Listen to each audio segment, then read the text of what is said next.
Наполеон Хилл. Ойлан да байы. Бірінші тарау. Сәттілік құпиясы.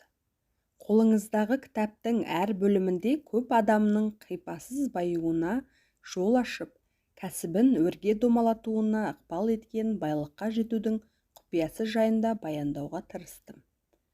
Бұл құпиялар туралы алғаш рет осыдан жарты ғасырдай бұрын қара жаяу біреуден емес, Эндрю Карнегидің өз аузынан естіген едім. Жүзі жылы, бірақ шау тартқан қу шотландық жасына қарамастан құпиясының қыр-сырын тігісін жатқыза әңгімелеп бергеннен кейін орындығының арқасына шалқая жайғасып, айтқандарын түсінуге шамамның қаншалықты жеткенін аңғарғысы келді. Ненің меңзеп тұрғанын ұққанымды байқаған Карнеги, бұл құпияны білмей тағдыры қияметке айналған ерлер мен әйелдер қауымына жеткізіп, жер жаһанға тарату үшін өміріңнің 20 жылын сарп етуге даярсың ба деп сұрады. Мен дайын екенімді айттым және Карнеги мырзаның көмегімен берген уәдемді орындадым. Аталған кітап өмірдің әр саласында тәжірибе жүзінде екшеліп сыналған дәл осы құпия туралы болмақ. Карнеги мырза өзін байлыққа кенелткен осы сиқырлы формуланы қалай баюға болатынынан мүлдем бейхабар және ол жайында жүйелі ойлауға уақыты жоқ адамдарда білуге тиіс деген нық шешімге келген еді. Сонымен қатар, ол осы құпияны әр саладағы адамдардың өмірлік тәжірибесін ескере отырып, іс жүзінде оң әсер етуге қабілетімнің жетеріне сенді. Карнеги мырза бұл құпияны орта мектептермен қатар колледждерде де оқыту қажет деп санады. Оның ойынша, барлығын дұрыс оқытар болсақ, бұл формула оқу жүйесін түп тамырымен өзгертіп, білім алуға жұмсалатын уақытты кем дегенде 2 есеге дейін қысқартуға сеп болады. Құпияның таңғажайып күшін фактілермен дәлелдеуге болады. Сенім деген тарауда Стил деп аталатын алып корпорацияның таңқаларлық қалыптасу жолы туралы сөз етеміз. Аталмыш корпорацияның пайда болуына үлес қосқан жандарды мысал ете отырып, Карнеги мырза өзінің формуласын қабылдауға дайын әр адамға пайдасын тигізетінін дәлелдеп берді. Чарльз Шваб есімді жас жігіт осы құпияны қолдану арқылы қисапсыз байлық пен үлкен мүмкіндіктерге ие болды. Ол бұл формуланы іс жүзінде оңтайлы қолданып, өз дәулетін $600 миллион арттыра білген. Карнеги мырзаны білетін адамдарға кеңінен танымал болған бұл дерек аталмыш кітап арқылы оқырмандардың қандай табысқа жете алатыны туралы нақты жол көрсете алмақ. Ал мұндай жетістікке өзіңіздің не қалайтыныңызды нақты білген жағдайда ғана қол жеткізуге болады. Бұл құпияны өздерінің бас пайдасы үшін мыңдаған адам қолдана алады. Карнегидің ойлағаны да осы еді. Жұрт аталмыш құпияны байлыққа жетер жолы ретінде қарап, дүние жиса, ал кейбіреулері отбасында үйлесім орнату үшін сәтті қолдана білді. Қарапайым шіркеу қызметкерінің бірі оны тапқырлықпен іске жаратқаны соншалық, жылына $75 мың кіріс түсіріп тұрған. Цинциннати қаласындағы Артур Наш есімді тігінші бұл формуланы құрдымға кеткелі тұрған бизнесін аяққа тұрғызу үшін қолданып көруге бекінген. Нәтижесінде оның бизнесі жанданып қана қоймай, үлкен көлемде табыс әкелген жемісті жобаға айналған. Наш мырза бұл дүниеден әлдеқашан өтіп кетсе де, оның бизнесі күн сайын өркендеп жатыр. Тәжірибенің жемісті болғаны соншалық, осы оқиға жайында мақтау мақалалар жариялаған газет-журнал журналистерінің өзіне $1 миллион пайда түсірген. Бұл құпияның құдіретін Техас штатындағы Даллас қаласының тұрғыны Стюарт Остин Уайер деп байқап көрді. Оның құпияны сынап көруге қатты құмартқаны соншалық, істеп жүрген жұмысын тастап, заң саласын зерттеуге кірісті. Остин Уайер табысқа жете алды ма? Бұл туралы да бөлімдердің бірінен кеңінен әңгімелейтін боламыз. Лассел университетінің жарнама агенті қызметін атқарып жүрген университет ректоры Чаплиннің өзі осы формуланы қолданып, Лассельді өңірдегі алдыңғы қатарлы университеттердің біріне айналғандырғанның куәсі болған едім. Сіздерді ынтық қылған бұл құпия кітапта кемінде 100 мәрте айтылады. Дегенмен, мәтінде ол жайында нақты анықтама жоқ. Менің ойымша, құпияны қажет деп тапқан адамдар ақылына салып іздеп, өзіне керегін сүзіп алатын болса ғана, құпияның берері көп болмақ. Кезінде Карнеги мырзаның құпияны бүге-шігесіне тоқталмай, барлығын түпсалдап қана маған жеткізіп отырғаны да сондықтан. Естір құлақ болса, естиді.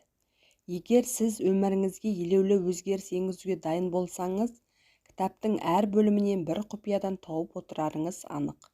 Бұл құпияны қалайша тез аңғаруға боларын айта алмаймын. Себебі, барлығын тайға таңба басқандай айқындап берген жарамайды. Құпияны ақылға салып, астарындағы дүниені саралай алған жан ғана игілігін көреді. Сіз қапалысыз, алдыңызда алынбастай үлкен кедергілер тұр. Оны еңсеру үшін бар күшіңізді сарқуға тура келеді. Сәтсіздіктер аяғыңызға тұсау болды, ал ауру болса әбден меңдеп алды. Мұндай жағдайға тап болсаңыз, менің ұлымның Карнеги формуласын пайдаланып, қалай жаңалық ашқаны туралы оқыңыз. Ал ол өз кезегінде сізді жоғалған армандар аралығындағы жазираға жеткізбек. Мұндай бас айтар тағы бір жайт. Бұл құпияны тауып бір рет қолданып көрген адамдардың өздерінің тура бір табыс жағалауында қалғандай сезінетіндігі. Егер сіз бұған күмәндансаңыз, кітапта кездесетін адамдардың аттары бойынша олардың кім екенін зерттеп көруіңізге болады. Ал тапқандарыңыз сізді толығымен иландыра аларына сенімдімін. Жоқтан бар жасау деген түсініктің болуы мүмкін емес. Менің айтып отырған құпияма оп-оңай ешбір шығынсыз жетем деу жансақтық болар. Алайда, бұл шығын түсер пайдадан әлдеқайда аз. Шын көңілімен, бар зейінімен бұл құпияға көңіл бөлмеген адам қанша ақша төлесе де құпияның құлпын аша алмас. Оны жай бере салуға болмайды, сатып та ала алмайсыз. Себебі таяқтың екі ұшы бар екенін естен шығармағайсыз. Ал таяқтың бір ұшы бұл құпияны ашуға дайын адамдардың құзырында. Құпия оны ашуға дайын барлық адамға бірдей мүмкіндік береді. Білімнің оған еш қатысы жоқ. Мен бұл жарық дүниенің есігін ашпай тұрып-ақ, бұл құпияны Томас Эдисон ашып, оны асқан шеберлікпен қолдана алғаны соншалық, бар жоғы шағай ілімі болса да, әлемнің алдыңғы қатарлы өнер тапқышына айнала алды. Бұл құпия кейіннен Эдисон мырзаның шәкірті Эдвин Барнсқа да жетті. Ол да мұны мұқият зерттеп қажетіне жарата білді. Нәтижесінде ол жылына тек 12.000 ақш долларын місе тұтқанымен өмірінің соңына дейін жетерліктей қор жинай алды. Сондай-ақ жұмысын қарқынды түрде жүргізіп, жас жігіттей қайратты күйінде зейнеткерлік демалысқа шықты. Ол туралы әңгімені бірінші бөлімнен оқитын боласыз. Өзіңізді менің байлығымнан асқан байлық еш жерде жоқ. Мен арманымдағы адамдай бола алмаймын. Атақ, даңқ және бақыт оған қол жеткізем деп талпынған барлық адамға тиесілі деп сендіре біліңіз. Мұндай қағидалар мен құпияны қайдан табуға болады? Сіз бұл сұрақтың жауабын кітапты оқып тамамдағанша таба алуыңыз керек. Ол жауап ең бірінші бөлімде немесе ең соңғы бетте болуы да ғажап емес. Карнеги мырзаның ұсынысын қабылдап, оған байланысты 20 жыл бойы зерттеу жұмыстарын жүргізу барысында атағы әлемге жайылған 100-деген әйгілі адаммен жұмыс жасадым. Алып тұлғалармен болған әңгіме барысында олардың көбі шексіз байлыққа Карнегидің құпияға толы формуласының көмегі арқылы жеткендерін мойындаған еді. Олардың арасында Генри Форд автомобиль компаниясын негізін қалаушы. Ол өз ісін көк тиынсыз және аз-маз біліммен ғана бастап, Америка тарихындағы өз білігімен ең табысты бизнесмендердің біріне айналған адам. Уильям Регли, кезбе сатушы.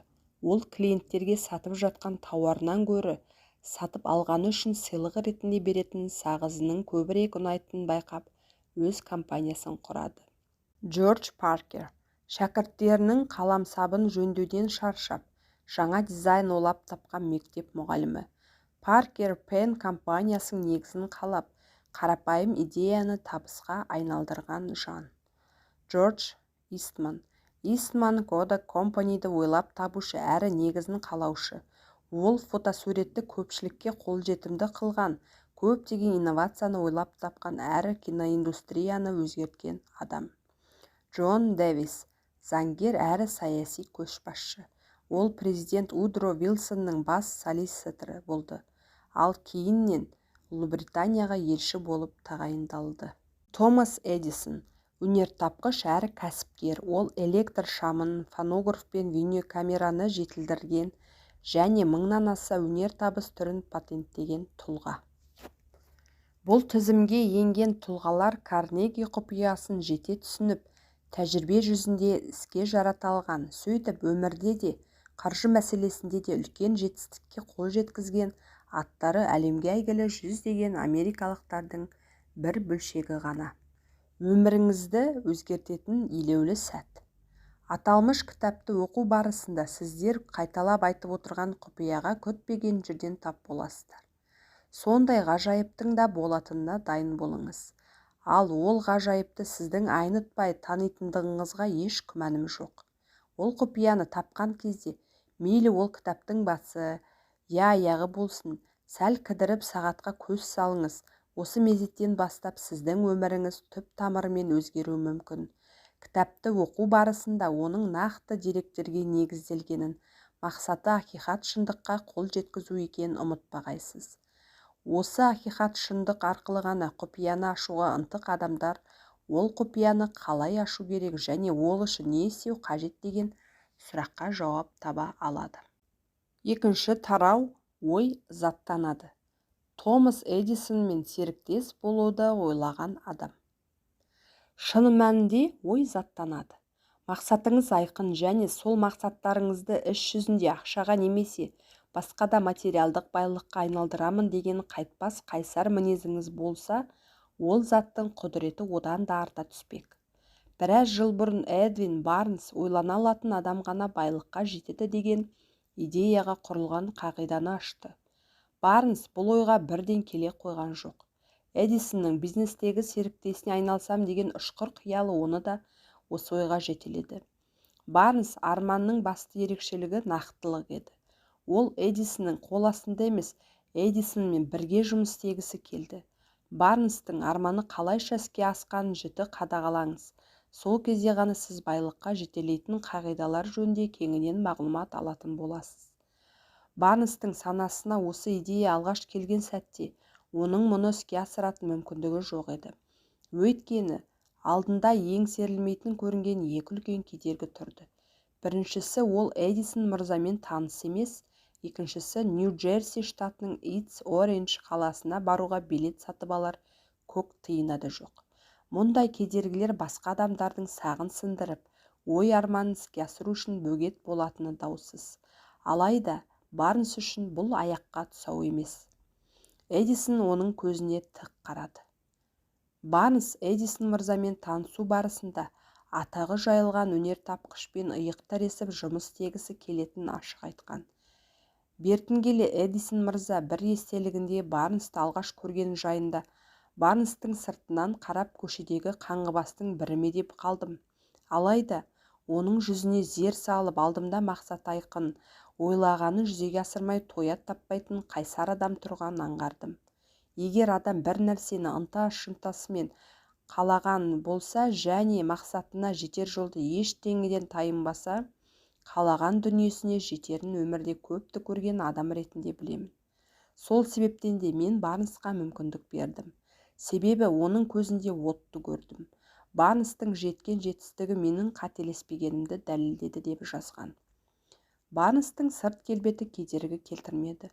Эдисон жалындаған жасқа өз күшін сынап көретін мүмкіндік сыйлады.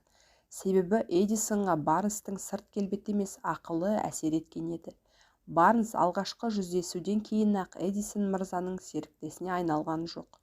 Ол тек аз ғана жалақыны місе тұтып, Эдисонның зертханасында жұмыс істеуге мүмкіндік алды. Уақыт сырғып өте берді. Барнс аянбай еңбек еткенімен мақсатына жететіндей қадамдар жасай алмады. Дегенмен Эдисонның әріптесі болам деген асқақ арманы күн санап жандана берді. Психологтардың айтуынша, Адам баласы бір істі тындыра алатындай толысқан болса, шындығында да сол іске тап болады. Барнс Эдисонның бизнестегі әріптесі болуға әбден дайын еді. Тіпті қиялдағы сол арман оны күннен күнге ширықтыра түскен болатын. Ол ешқашан «Мен бұдан не ұтамын, одан да сауда-саттықпен айналысып кеткенім әлдеқайда артық емес пе» деген сияқты ойға арбалмады.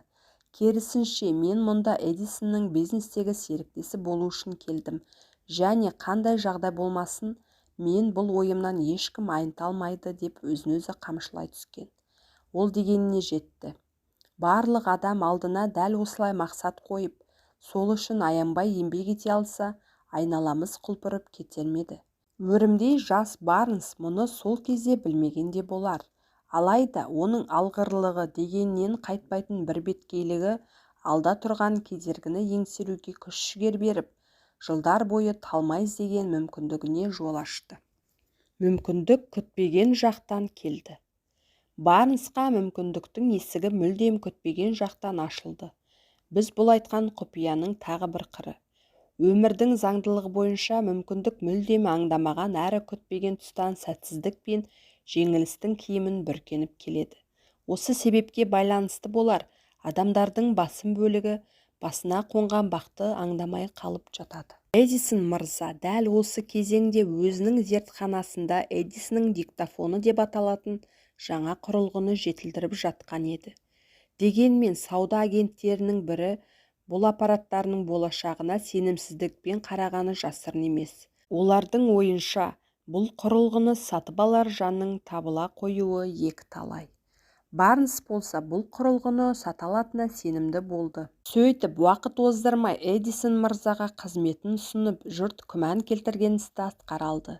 Барнс диктофонды аз уақыттың ішінде сәтті сата алғаны соншалық, Эдисон Барнспен келісім шартқа қол қойып, диктофонды елге тегіс таратуына келісімін берді. Ақыр соңында Барнс шексіз байлыққа кенелді.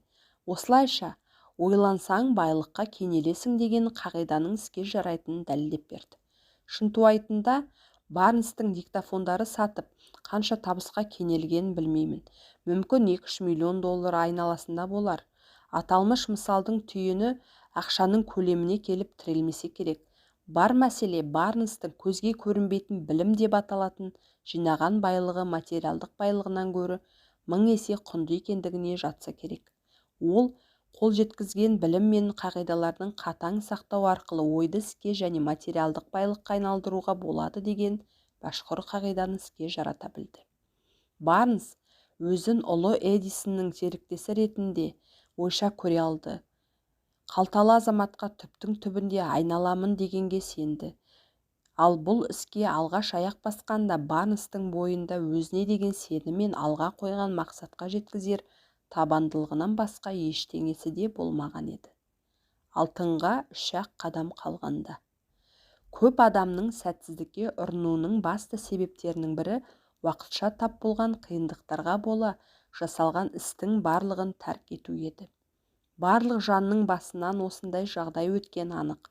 Америкада алтын іздеу басталғанда Дерби мен оның ағасы да алтынның арбауына елігіп, Колорадодан бір-ақ шыққан. Ол нағыз алтынның адамдардың ойында жатқанынан, ой арқылы жерде жатқан алтыннан да көп байлыққа қол жеткізуге болатын сол сәтте аңдамаған болар. Дегенмен, дәл сол сәтте басын бәйгеге тігіп, қолына күрек ұстап алтын қазуға кіріскен. Бір жетіге созылған ауыр жұмыстан кейін олар жарқыраған саф алтынның үстінен түсті. Тапқан алтынды қазып алу үшін де техника қажет. Олар еш дабыра тудырмай-ақ тапқандарының бетін жай ғана құммен жауып, ат басын Мэриленд штатының Уильямсбург қаласына бұрды. Өз туған туыстарының ортасына қайтып оралған соң, Дербидің ағасы туысқандар мен кейбір көрші қолаңның тапқан олжасы туралы әңгімелеп берді. Барлығы бірлесіп қажетті техникаға жетерліктей ақша жинап, сол ақшаға сатып алған техникасын алтын кеңіне қарай жөнелткен соң, Дерби мырза мен оның ағайы кенішке қайтып оралды. Қазылған алтынның алғашқы бөлігі машинаға тиеліп, зауытқа жөнелтілді. Алтынды қайта өңдегеннен кейін олардың ашқан кені Колорадодағы ең үлкен кеннің бірі екені анықталды. Енді бірнеше мәрте алтынды жөнелтетін болса, кеткен шығынның орны толып, қалғанның барлығы өз қалталарына түседі. Осылайша шіріген байға айналмақ. Жер тереңдеп қазыла түскен сайын, Дерби мен оның ағайынның арманы көкке самғай түсті. Кенет олар бір келеңсіздікке тап болды. Алтын кеңінің қайнар көзі ізім-ғайым жоқ. Бір жөні болып қалар деген үмітпен олар бұрғалауын жалғастыра берді. Ақырында ұңғыманың ақырына дейін жетті. Ал алтынның ұшығы да көрінбейді. Олар қолды бірақ сілтеп жөндеріне кетті. Сәтсіздікке ұшыраған алтын іздеушілер техникаларын ескі құсқы заттарды жинаумен айналысатын адамға бірнеше $100 ғана сатып, ауылдарына қайтты. Олардың техникасын сатып алған адам кен маманын шақырып, кеннің жай-күйіне баға беруіне өтінді. Маман оған ағайындылардың басты қателігі алтынның жалған арқауының артынан бұрғылап жаза бастағанын түсіндірген. Оның есебі бойынша алтын арқауы Дерби мен оның ағасы бұрғылауын тоқтатқан жерден 3 фунт төмен жерде жатыр. Шынымен де солай болып шықты. Техниканы сатып алған әлгі адам сол бір кеннен миллиондаған $, ақша тапты. Ол дабырағы салынбай, барлығын салқынқандылықпен ойлап, нағыз маманның ақылына жүгіну керегін білдірді. Ақырында байлыққа белшесінен батты. Сәтсіздіктер мен жетістіктің арасы бір-ақ қадам. Бұл оқиғадан кейін біршама уақыт өткен соң Дерби мырза санадағы ойды алтынға айналдыруға боларын көз жеткізу арқылы есесін қайтарып алды десек те болады. Ол бұл ойға сақтандыру агенттігінде жұмыс істеп жүрген шағында келген. Көз алдындағы алтын қолдан сусып кетіп, үлкен табыстан айырылғанын түсінген ол аузы күйген үрлеп ішетіннің кебін киді. Алғашқы алған ащы сабағын есіне қайта-қайта түсіріп, көз алдында тұрған алтыннан бас тарттым. Енді басқалары жоқ деді деп сақтандыру полисін сатуды тоқтатпақ емеспін. Енді дегенмен қайтпаймын деген ойды ұранына айналдырды. Нәтижесінде Дерби сақтандыру полисін сату арқылы жылына миллиондаған $, табыс тапқан санаулылардың қатарынан табылды. Ол өзінің қайтпас табандылығына алтын кеніне алған ащы сабағының арқасында жеткен еді. Адам үлкен табысқа жетпес бұрын жолында азды-көпті кедергілер ұшырауы, тіпті жеңіліске де тап болуы мүмкін. Көпшіліктің пікірінше, қайда барсаң да қорқыттың көрі болып, сәтсіздікті әбден мезі болса, ең дұрысы бастаған істен теріс айналу қажет. Жолы болмағандардың көбі осылай істейді. Үлкен байлыққа кенелген Американың 500-ден аса қалталы азаматы қолыңыздағы кітаптың авторына байлықтан сәтсіздіктерден бір қадам ғана әріректен тапқан айтқан. Сәтсіздік көзге көрінбейді және оның қулығына құрық байламайды. Сондықтан сәті туған кезде оны оңтайлы пайдаланып алған адам ғана мол байлыққа қол жеткізбек. Үлкен кісіге үлгі болған бала. Маңдайы тасқа тигендер университетінде ғылыми дәрежеге қол жеткізбес бұрын алтын қазып байлыққа белшесіне батуды ойлаған Дерби мырзаның басынан таңғажайып жағдай өтті. Ол өмірде жиі еститін жоқ деген сөзіміздің шын мәнінде кейде басқа мағына үстейтініне көз жеткізді. Бірде Дерби мырза ағасы екеуі диірмен ішінде бидай тартып жатады.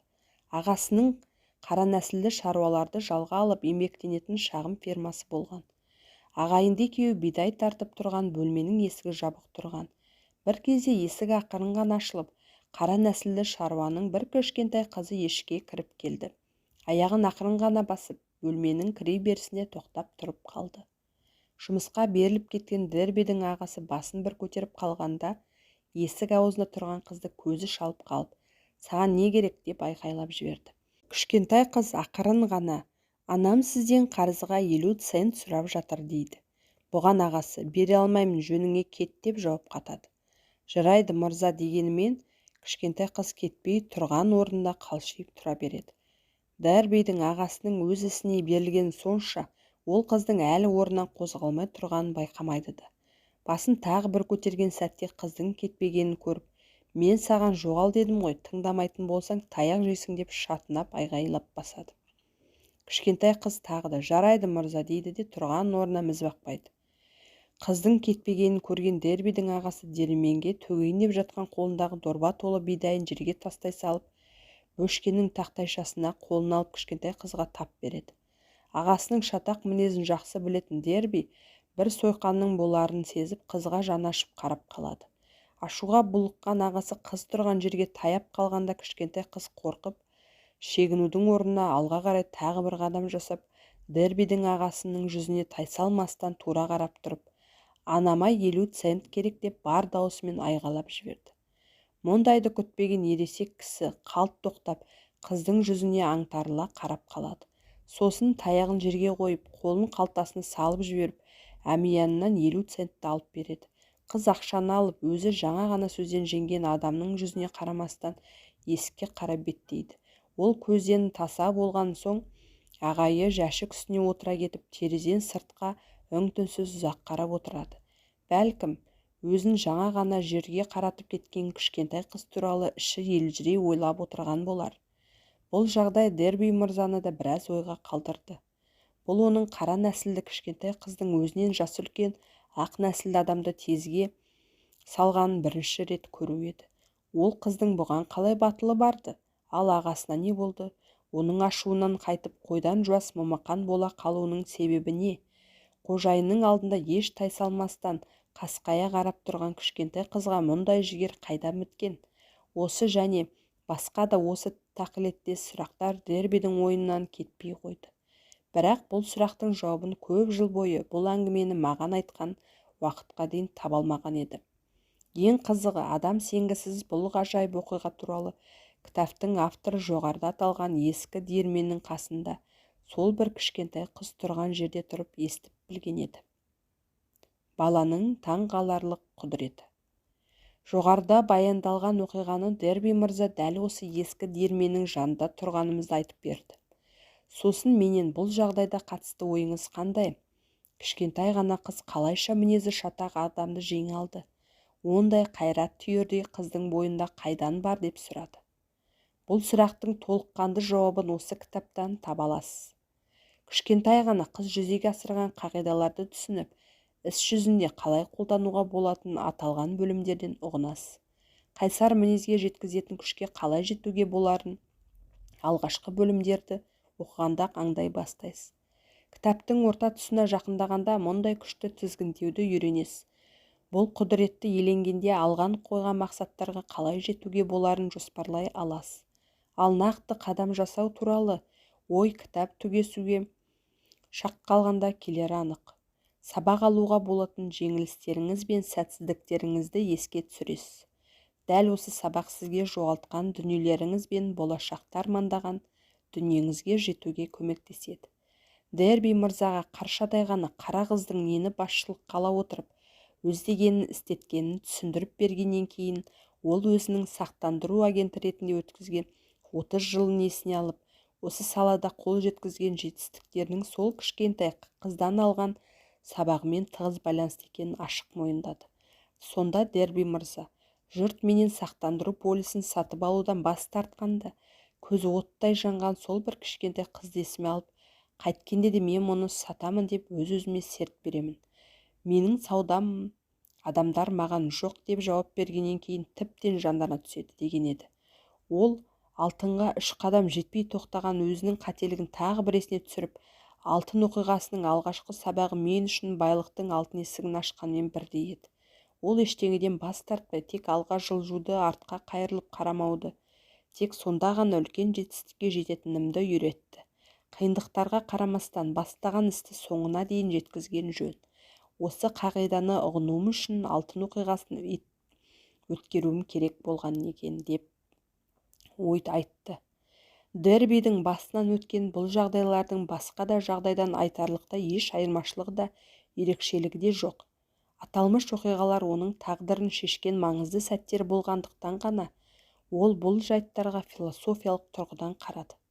Басынан өткерген шытырманға тола оқиғалардан сабақ ала білді. Оның жетістікке жетуінің басты себебі қателіктеріне дұрыс талдау жасап, алған тәжірибеден керегін алуды үйренді.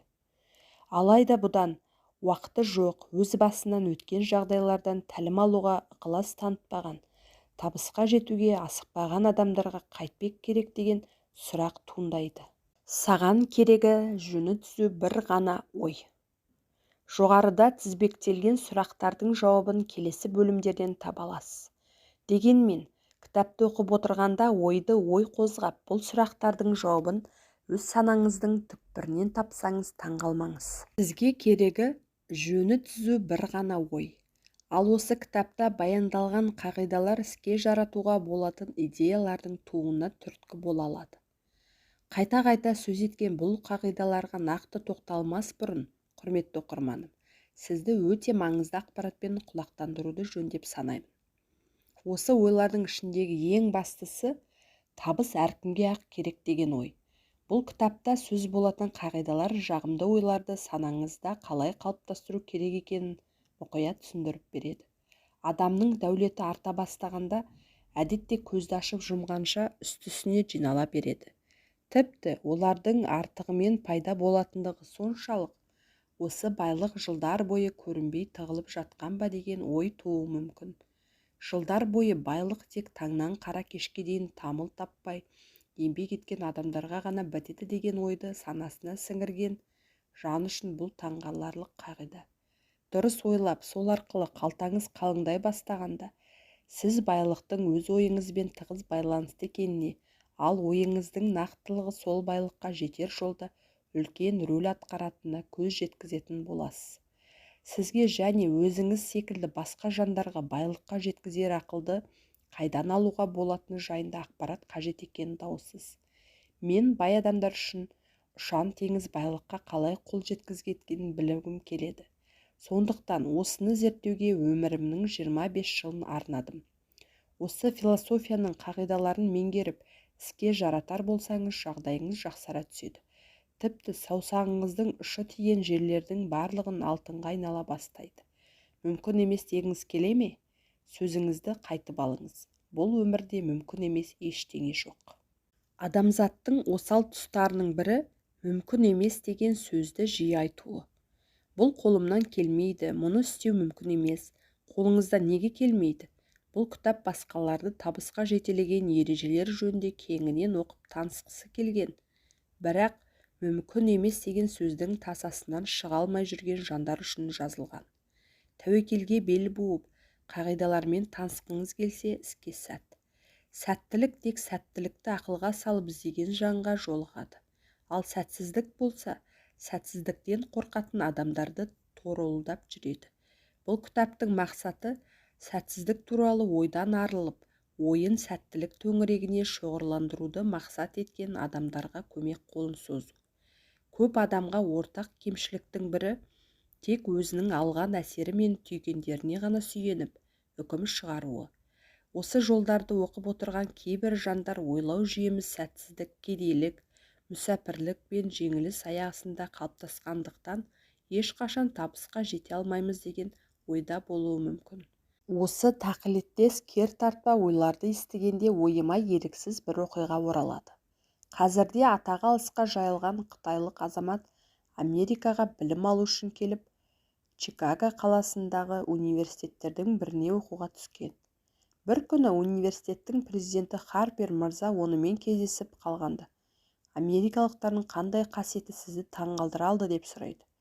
Студент сәл ойланып, көздеріңіз біртүрлі, барлығы бақырайып, баданадай болып көрініп тұрады, деп жауап берген екен. Қытайлықтар туралы біз не айтамыз? Біз өреміз жетпеген дүниені қабылдай алмаймыз. Өкініштісі сол ойымызды бұлтартпас ақиқат деп санаймыз. Қалаған дүниеме қол жеткіземін. Генри Форд жаңа көлік жасауды ойлай бастағанда, басқа көліктерге мүлдем ұқсамайтын, әрі олардан оқ бойы озық тұрған ерекше түрін жасау керегін ұқты.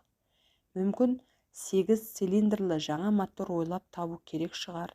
Ол инженерлеріне дәл осындай мотор жасауды тапсырады. Жаңа үлгі қағаз бетіне түскен соң, инженерлер бір ауыздан 8 цилиндрлі бір моторға сыйдыру еш мүмкін емес деп ұйғарымға келеді. Бұған Форд, артық сөзді қойып іске кірісіңдер дейді. Бірақ бұл мүмкін емес қой деп инженерлер айқайынан қайтпайды. Артық сөз естігім келмейді. Қанша уақытты сарп етсеңдер де бұл істі тындырмай алдыма келмеңдер дейді Форд. Инженерлердің қарсылық танытпай жұмысқа кірісуден басқа амалы қалмайды. Қарсы шықсаң, табанды Форд есік жақта нұсқайды. 6 ай демдеу өте шығады. Оң нәтиже жоқ. Тағы да 6 ай өтеді. Жақсы хабардың нышаны білінбейді. Инженерлер мүмкін болған барлық жолды қарастырғанмен, бұл тапсырманы орындау мүмкін емес. Жыл соңында Форд орындай алмадық деген инженерлердің атқарған жұмыстарын тексеріп көреді. Алған беттеріңнен қайтпаңдар, дейді Форд. Мен бұған қол жеткізгім келеді және міндетті түрде қол жеткіземін. Инженерлер тағы іске кірісті. Міне, ғажап, мұраттарына жетті. Фордтың есімін әлемге әйгілеген V8 моторы дәл осылай жасалған еді. Фордтың табандылығы үлкен табысқа жеткізді. Генри Форд табысқа жете алды. Өйткені ол табыстың қағидасын түсініп, оны іске асырған жан. Ол қағидалардың бірі арман, өзіңне не армандайтыныңды жазбай тану. Кітапты оқу барысында Форд туралы айтылған осы әңгімені естен шығармауға тырысыңыз, және ондағы баға жетпес байлыққа жетудің құпиясы туралы жазылған жолдарды жадыңызда сақтаңыз. Егер оларды есте сақтай алсаңыз және Генри Фордты байлыққа жеткізген қағидалардың ішінен өзіңізге керегін таңдап ала алсаңыз, Фордтың жетістігіне сіздің де еш қиналмай жететініне күмән жоқ. Ақиқатты көрген ақын. Генри өзінің аңызға айналған «Менің тағдырым өз қолымда, мен өз жанымның қожасымын» деген жолдар арқылы әркім өз жаны мен тағдырының қожайыны екенін меңзеген болар. Себебі ақылымызды тізгіндей алар қасиет барлығымыздың бойымыздан табылады. Мүмкін Генри ешкімге беймәлім жолдар арқылы тіршілік жағдайына байланысты жанымыз үйлесетін, жандарды магнитше тартатын санамыздың түкпірінде жасырынған оларға ден қою керегін айтқан болар.